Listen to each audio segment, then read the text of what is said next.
We're going to talk about autoresponders for a second. The difference between email campaigns and autoresponders is that with an email campaign, if I send an email campaign, it will go out to all of my subscribers in a particular contact list at once. So if I have a contact list with 1,000 people in it and I send them an email campaign, it goes out to them all at the same time.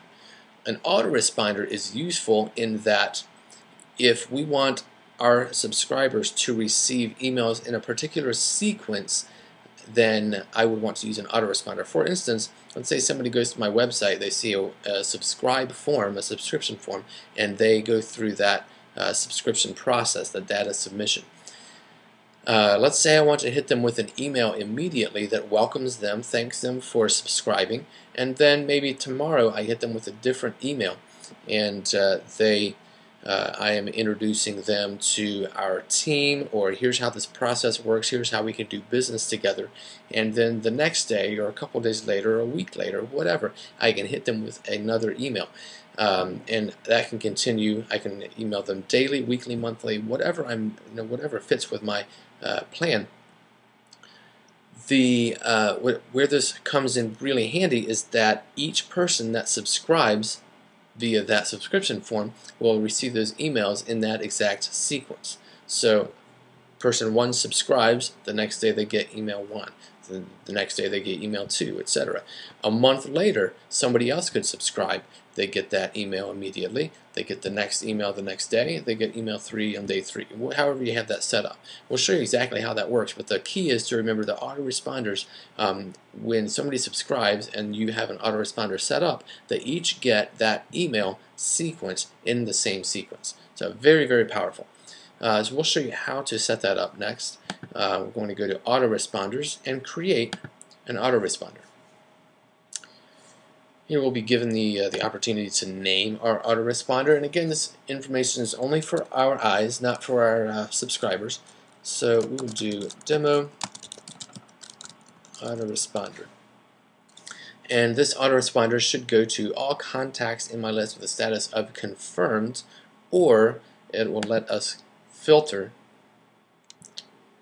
the people that will receive our autoresponder. I'm going to leave this checked, and basically this is saying that when somebody has filled out our form, our subscription form, they get the email to confirm with that confirmation link. Once they click that confirmation link, they are confirmed. They will get that autoresponder. They'll be lumped into that autoresponder sequence.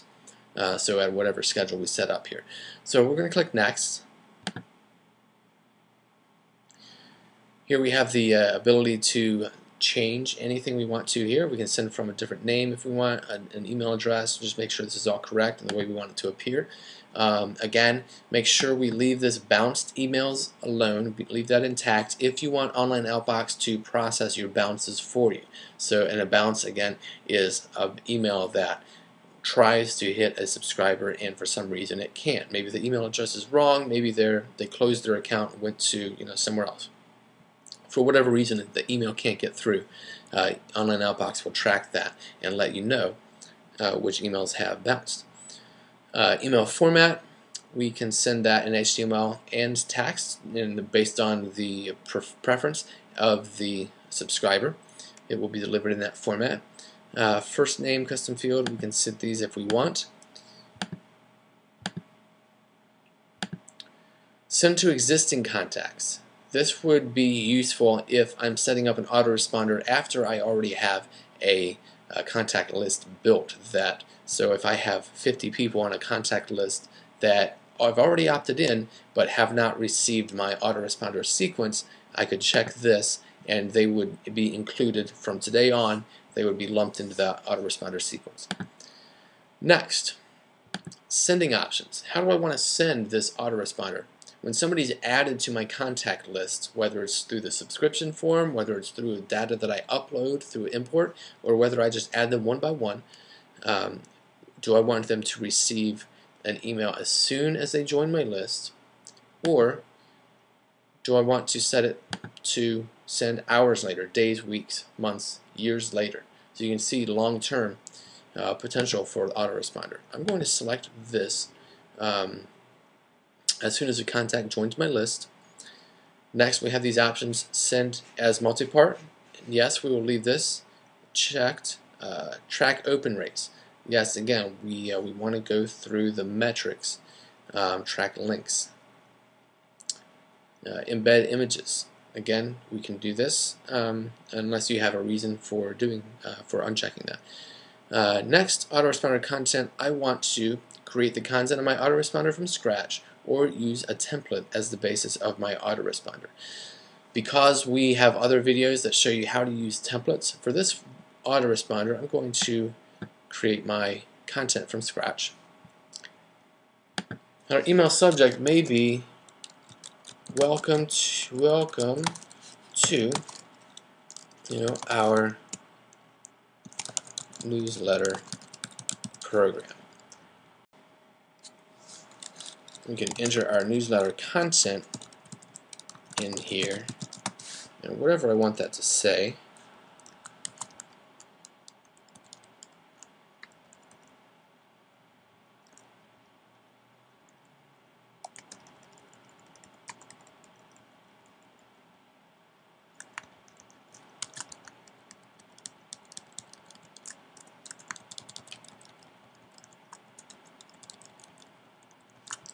And you get the idea.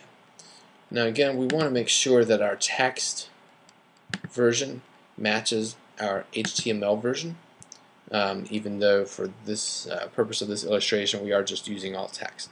But we can do that easily by selecting that dynamic content button and get text content from editor. Again, we can check our email campaign for spam keywords. We did not break any rules. Apparently the word content is safe. Email client compatibility. We can see how that's going to look in different email clients. And again, because it's mainly text, we don't have images or formats or HTML, then it's going to be really easy to get that through, really consistent with every email client. So no worries there. Again, we can preview our email campaign by entering our address here and then clicking preview on campaign, but I will not take your time to do that now. So I'm going to click save and exit. Once you've set the autoresponder, it's automatically going to be labeled as inactive. Just to make sure you can view it, you can make sure it's actually what you want to send, and then once you've confirmed that this is working the way we want it to, I'm going to click this box beside this exact autoresponder and activate that selected autoresponder. Then we'll click go. We see this pop up, are you sure you want to perform the selected action? And we'll see that red X over here change to a green check mark, signifying it's active now and will be in play. The next person that's added to this particular contact list, immediately after sign up, they will receive our autoresponder content. That's how you set up a autoresponder. If you would like to set up multiples, really easy to do here. We could do this copy, and this copy of demo autoresponder would be our copy. You'll notice this red X, meaning it's not active yet. We can click edit, name this demo autoresponder number 2. Then we can set this to go out the next day or 2 days or a week from now if we wanted.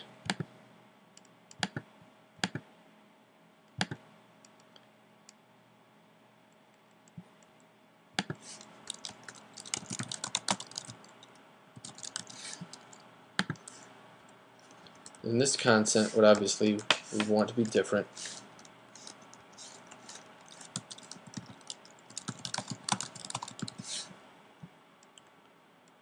We want to pull the content from the HTML box to the text box. Let me see that worked. Again, attachments, we want to leave empty unless you have a specific reason for attaching something. Check your email for spam. We can do that. Email client compatibility. We can preview our campaign, save and exit. And again, once we have saved and exited that autoresponder, we will need to activate that. So we'll click that button and activate the selected autoresponder and click go. Hit OK, and we'll see that now the second somebody subscribes, or the second they're added to our contact list rather, they will receive demo autoresponder number 1 immediately after sign up, and then the second 160 hours, which is 168 hours, which is 1 week. That's how you can set up a series of autoresponders that we would continue, so on and so on, copying until we have our entire autoresponder campaign built the way we want it.